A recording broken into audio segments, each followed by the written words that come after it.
생명으로 가는 길 요한복음 20장 24절에서 31절 말씀으로 오늘도 하나님을 경험으로 알겠습니다. 언제나 우리 신앙은 믿음이 문제다. 맞죠? 믿음이 문제예요. 그 믿음을 갖기 위해서 지금 오늘 이 시간도 수많은 곳에서는 수많은 사람들이 수많은 말씀과 기도와 예배의 자리로 지금 나오고 있어요. 매주 그렇지 않습니까? 또 어떤 사람들은 매일 새벽 예배로, 또 어떤 사람들은 성경 공부로 이렇게 매일매일을 왜 그렇게 열심으로 할까? 바로 이것은 믿음에 대한 확신을 갖기 위함이잖아요.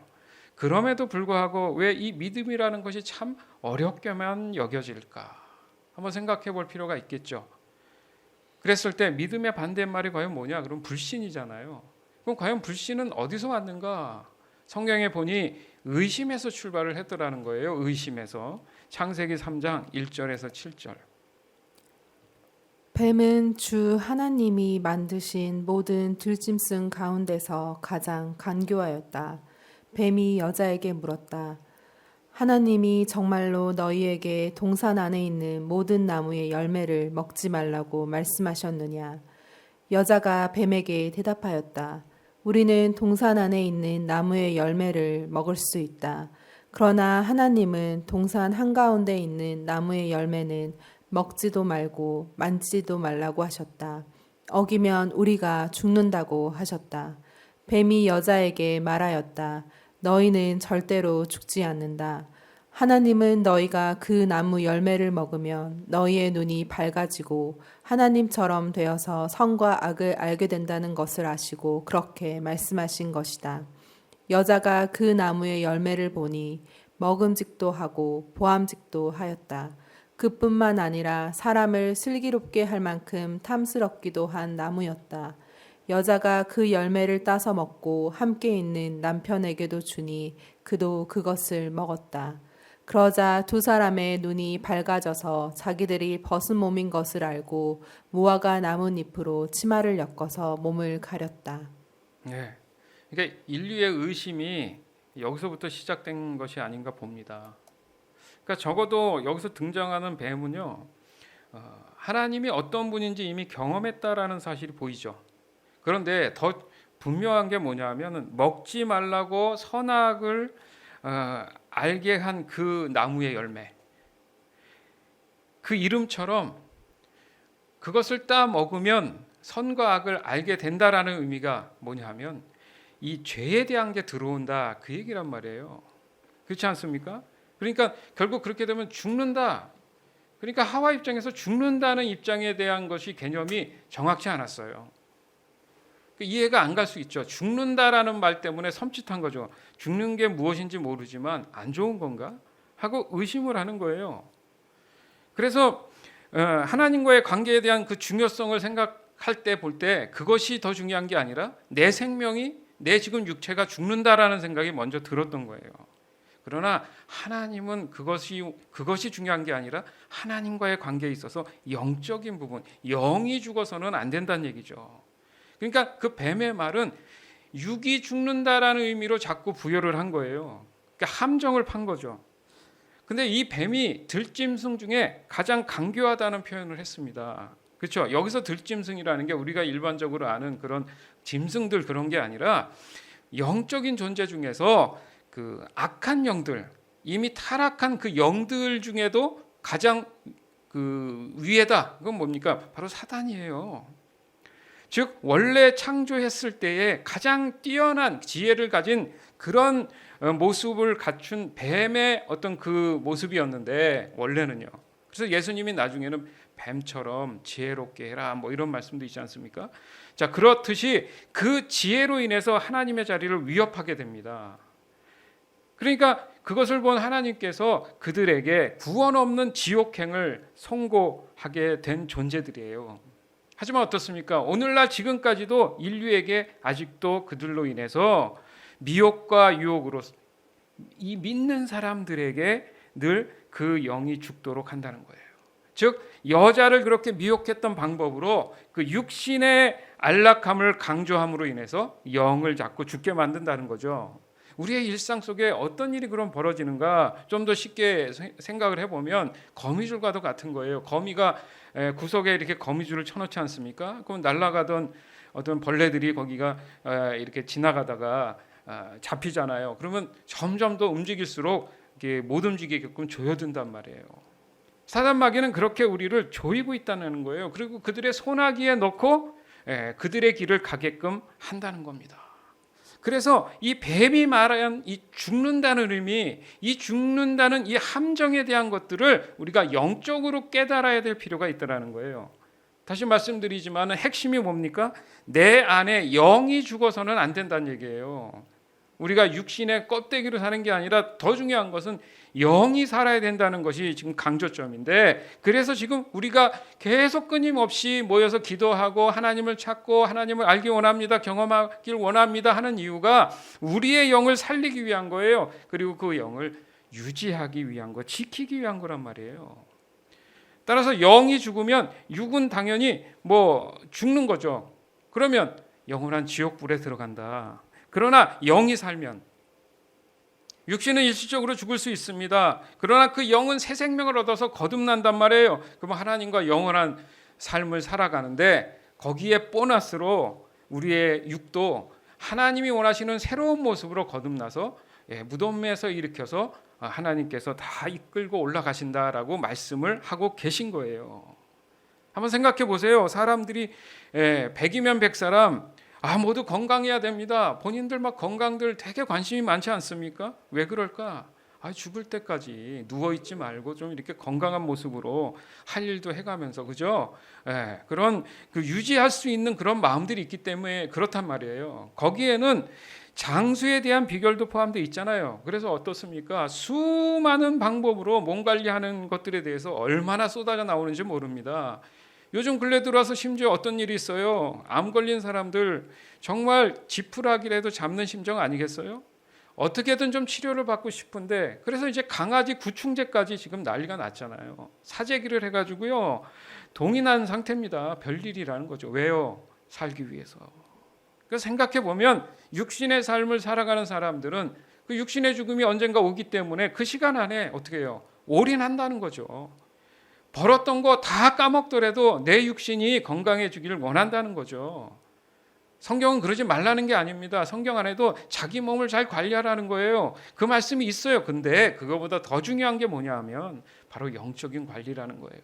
그래서 그것을 구별된 삶이라고 우리가 자꾸 강조하는 거예요. 그게 거룩한 삶을 살아야 된다.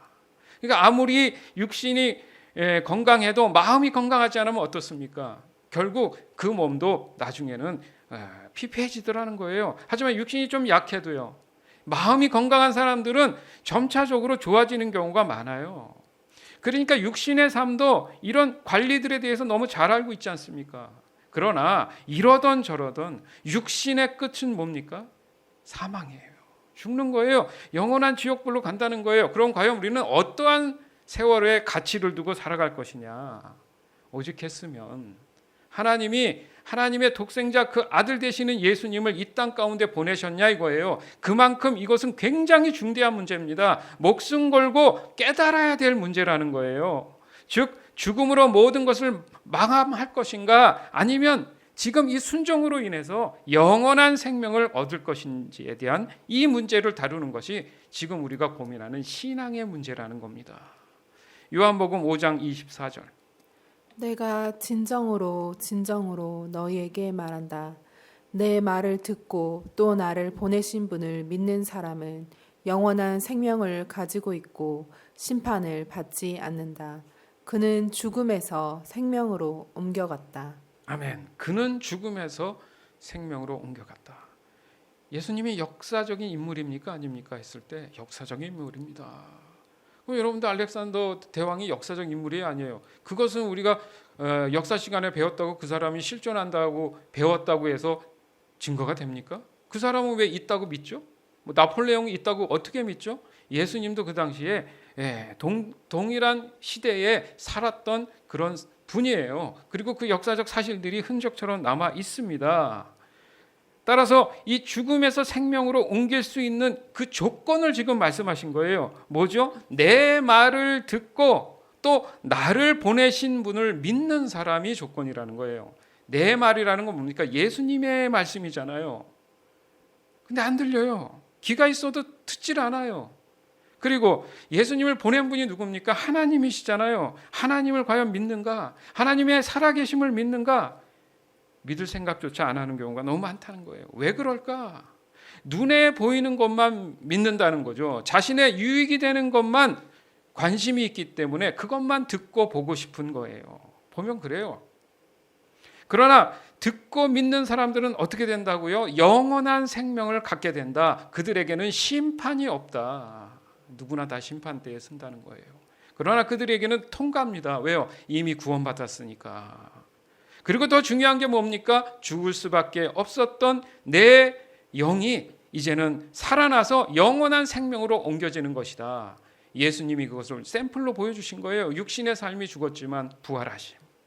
자, 좀 더 쉽게 이해하기 위해서 씨 뿌리는 밭에 대한 비유가 성경에 있습니다. 이해를 도울 거예요. 누가복음 8장 5절에서 8절. 씨 뿌리는 사람이 씨를 뿌리러 나갔다.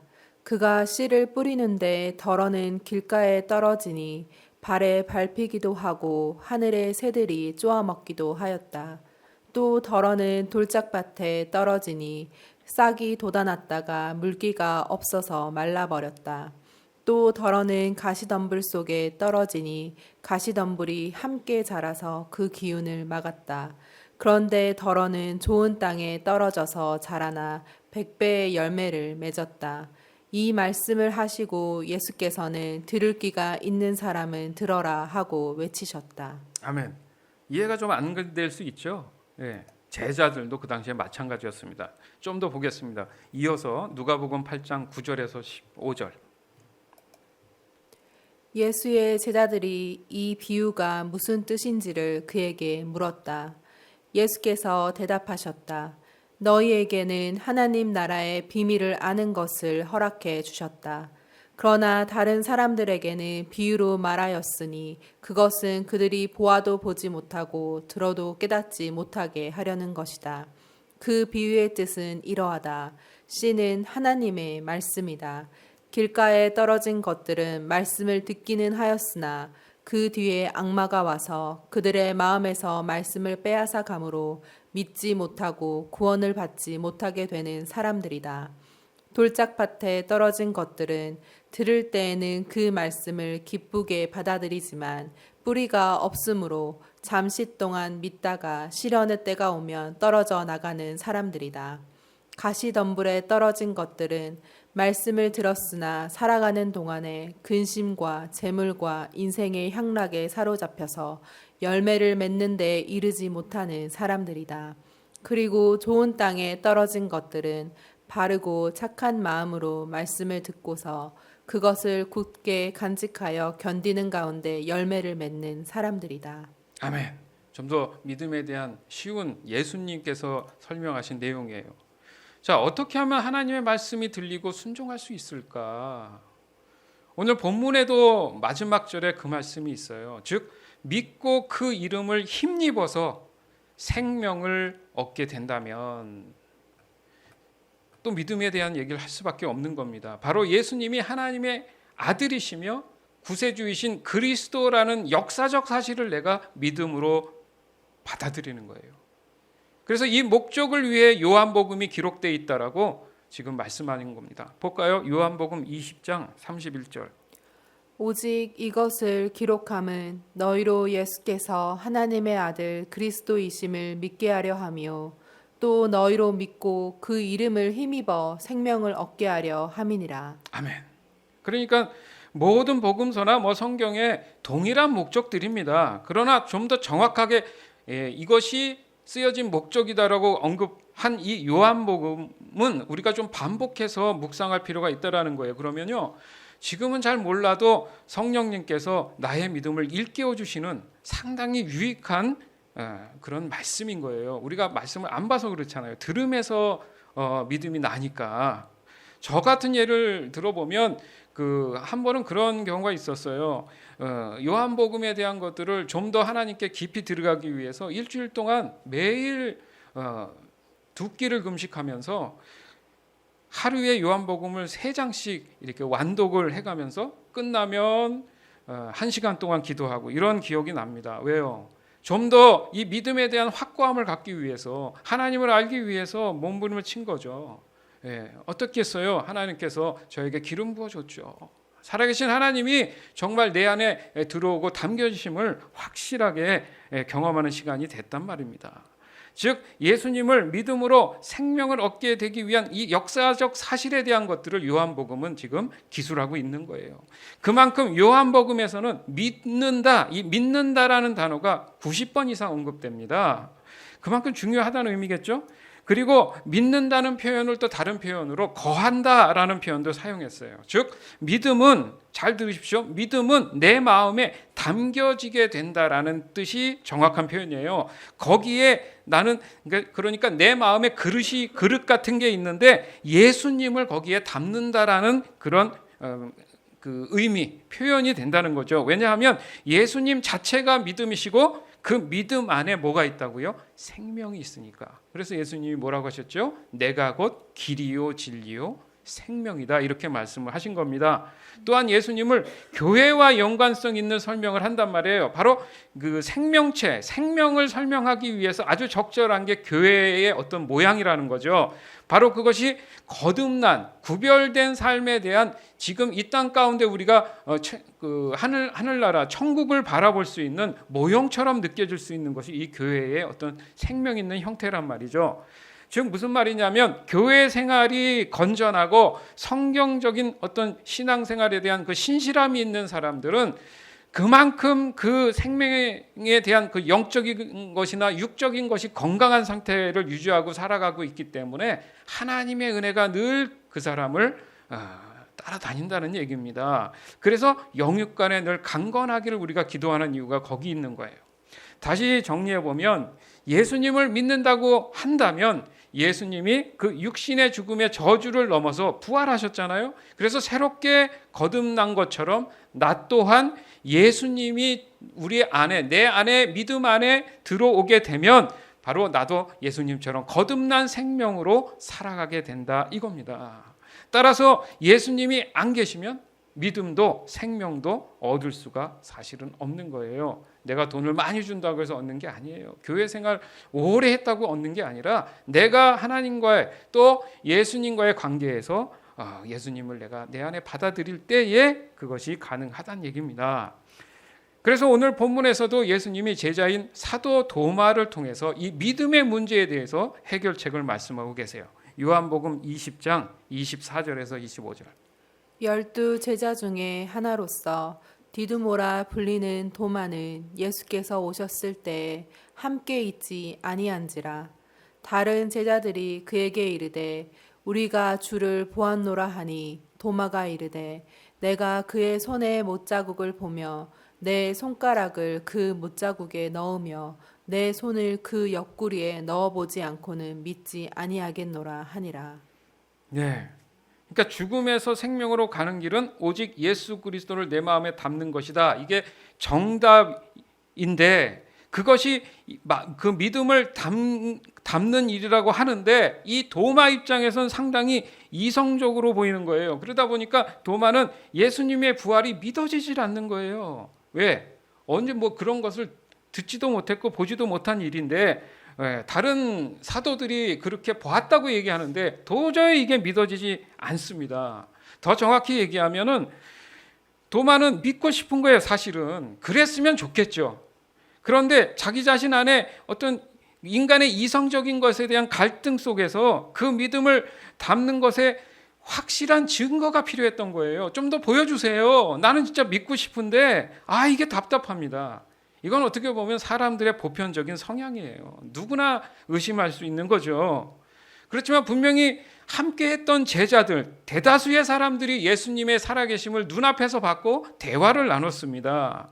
그럼에도 불구하고 도마는 전혀 그 사람들에 대한 얘기가 중요한 게 아니라 자기 자신이 해결하지 못하니까 그것을 좀 해결해 줬으면 하는 마음이었던 거예요. 여러분 우리의 신앙도 한번 돌아보길 원합니다. 마찬가지겠죠. 아무리 교회 생활을 함께하고 사람들이 하나님을 경험했다고 해도 내가 직접 그 현장에 자꾸 없었다는 이유로, 내가 느끼지 못했다는 이유로 하나님이 안 계신다라고 얘기할 수 있다는 거예요. 이것은 바로 사단 마귀가 육신이 죽지 않아 죄와 모든 것들을 깨닫게 되는 순간이 되기 때문에 하나님이 그것을 먹지 말라고 했던 거야 라는 이 미혹 때문에 자꾸 마음에 시험이 드는 거예요. 그러다 보니까 하나님이 살아계신 것을 자꾸 거부하게 된다는 거죠. 그래서 결국 예수님은 도마에게 다시 나타나십니다. 요한복음 20장 26절에서 29절. 여드레를 지나서 제자들이 다시 집 안에 있을 때 도마도 함께 있고 문들이 닫혔는데 예수께서 오사 가운데 서서 이르시되 너희에게 평강이 있을지어다 하시고 도마에게 이르시되 내 손가락을 이리 내밀어 내 손을 보고 내 손을 내밀어 내 옆구리에 넣어보라. 그리하여 믿음 없는 자가 되지 말고 믿는 자가 되라. 도마가 대답하여 이르되 나의 주님이시요 나의 하나님이시니이다. 예수께서 이르시되 너는 나를 본고로 믿느냐 보지 못하고 믿는 자들은 복되도다 하시니라. 아멘. 도마는 결국 확신을 얻었죠. 그래서 도마도 목숨을 걸고 순교함으로 예수님을 전하는 사람이 당연히 됐죠. 그러니까 우리를 향한 하나님의 끊임없는 이 설득이라는 생각 안 드십니까? 자꾸 의심하고 불편할 때마다 직접 나타나셔서 우리에게 설득하고 계신 거예요. 그러나 내가 그것을 이 도마처럼 어떻게 받아들일 것인가? 반면 여기서도 알 수 있겠지만은 모든 사람들이 함께 있다고 해서 모든 사람이 동시에 같이 죽음에서 생명으로 옮겨지는 것은 아니구나. 이 거듭남의 문제는 온전히 개인적인 문제구나. 내가 자녀를 위해서 또 자녀들이 부모님을 위해서 열심히 기도를 했습니다. 그러면 대상이 믿던 안 믿던 다 하나님의 은혜 가운데 구원받는다. 그게 아니라는 거예요. 그들이 하나님을 알고 주님 하나님의 살아계심을 깨닫고 예수 그리스도를 나의 구주로 받아들이기를 원합니다라고 기도를 하는 거예요. 내 기도를 그들을 위해 대신했기 때문에 그들이 구원을 받는 게 아니고 그들이 정말 하나님을 만나기를 원합니다라고 기도해 줄 수밖에 없는 거예요. 그래서 그가 그것이 능동적으로 하나님의 그 깨달음을 통해서 만났을 때 그 1대1의 관계에서 바로 구원이 일어나는 겁니다. 나 대신 누가 대신해 줄 수 있는 게 아니라는 거예요. 왜요? 우리의 생명은 다 하나잖아요. 대신 죽어줄 수는 있지만 같이 살지 못하잖아요. 그러니까 생명은 딱 하나인 거예요. 그 한 사람에 국한되어 있는 겁니다. 따라서 내가 어떤 믿음으로 살아가느냐에 따라서 다른 사람에게 본은 될 수 있어요. 왜요? 그 사람에게 좋은 영향력을 주면 믿음 생활이라는 게 저런 거구나. 하나님이 살아계시는 게 맞네. 나도 한번 믿음의 굳건함을 가지고 살아봐야지 라고 우리가 복음을 전하는 겁니다. 그래서 자신들이 죽음에서 생명으로 옮겨졌다라는 확신을 갖게끔 해주는 거예요. 서로가. 내 대신 너가 가고 너 대신 내가 가는 게 아니라는 겁니다. 그것을 좀 더 쉽게 설명하기 위한 것이 교회의 모습으로 바로 이 거듭난 생명을 설명을 하는 거예요. 곧 각자의 믿음으로 새 생명을 얻은 사람들이 모인 곳 에클레시아, 그게 바로 교회라는 것입니다. 하나님의 나라에 대한 어렴풋한 이 모형, 이것을 간접적으로 설명하는 곳이 바로 교회라는 의미인 거예요. 오늘날 이 땅 가운데 교회가 없다면요, 이런 게 정리가 안 돼요. 그러나 하나님은 이 은혜 가운데 우리를 지금도 이렇게 설득하시는 겁니다. 도마를 설득하듯이 너는 보는 거로 믿느냐, 안 보고 믿는 자가 더 복되도다. 이 말씀을 왜 우리에게 주셨는지 다시 한번 성령께서 여러분에게 깨달음을 주실 줄 믿습니다. 사랑하는 여러분, 생명으로 가는 길은 오직 예수님이 하나님의 아들이시며 죽음으로 끝이 나버릴 수밖에 없는, 지옥으로 갈 수밖에 없는 이 죄인을, 나 같은 죄인을 기꺼이 그 육신의 값을 치르시고 새롭게 거듭남을 통해서 더 이상은 죽음의 저주에 머물리지 않고 영원한 생명에 머물 수 있고 또 하나님 나라의 영원한 복을 누릴 수 있도록 해주신 바로 예수 그리스도를 내 마음의 그릇에 그 믿음을 담는 것, 이것이 우리에게는 지금 가장 중요한 절실한 문제인 줄 믿습니다. 언제까지 방황하며 세상의 짐에 눌려 있을 수가 없어요. 이제는 더 이상 그럴 수 없습니다. 이렇게 하나님이 주신 이 기회들, 이 소중한 시간들, 우리에게는 너무나 다행스럽고 감사한 시간들일 뿐인 거예요. 사단, 마귀의 미혹에서 우리의 마음을 빼앗겨서는 절대 안 됩니다. 모두가 잘 되기를 진심으로 정말 원한다면 오늘도 살아계셔서 역사하시는 하나님의 말씀을 인정하고 순응할 줄 알아야 된다는 거예요. 우리는 우리와 관련된 사람들을 사랑하잖아요. 뭐 부모면 자녀를 위해서, 자녀는 부모를 위해서 목숨도 내주지 않습니까? 사랑한다면 잘 돼야 되잖아요. 잘 되기 위해서는 어떻게 해야 되느냐? 믿음의 유산입니다. 믿음의 유산을 남겨줘야죠. 바로 이 예수성김교회가 시작되는 그 시점부터 하나님이 주신 게 뭐예요? 요람에서 영생까지 믿음의 유산을 물려주자는 거네요. 다음 세대에게. 우리는 정말 힘들고 살았고 그 믿음 갖기가 어려운 세대였지만 잘 믿어서 이 믿음의 출발이 그들에게는 한 살이라도 얻을 때, 아주 신실한 신앙으로 살아갔을 때 하나님께서 은혜를 베풀어 주신다는, 복된 삶을 주신다는 그것을 우리가 물려주자는 거 아닙니까? 그랬을 때 하나님께서 잘했다 칭찬하십니다. 그래서 천국에 큰 상급이 있는 거예요. 믿으시기 바랍니다.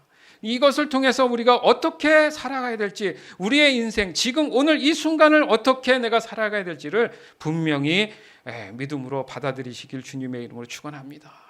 오늘도 이 말씀의 도전을 받아서 죽음에서 생명으로 옮겨가는 그 길에 우리 모두가 한 사람도 낙오되는 사람 없이 동참하기를 주 예수 그리스도의 이름으로 간절히 축원합니다. 아멘.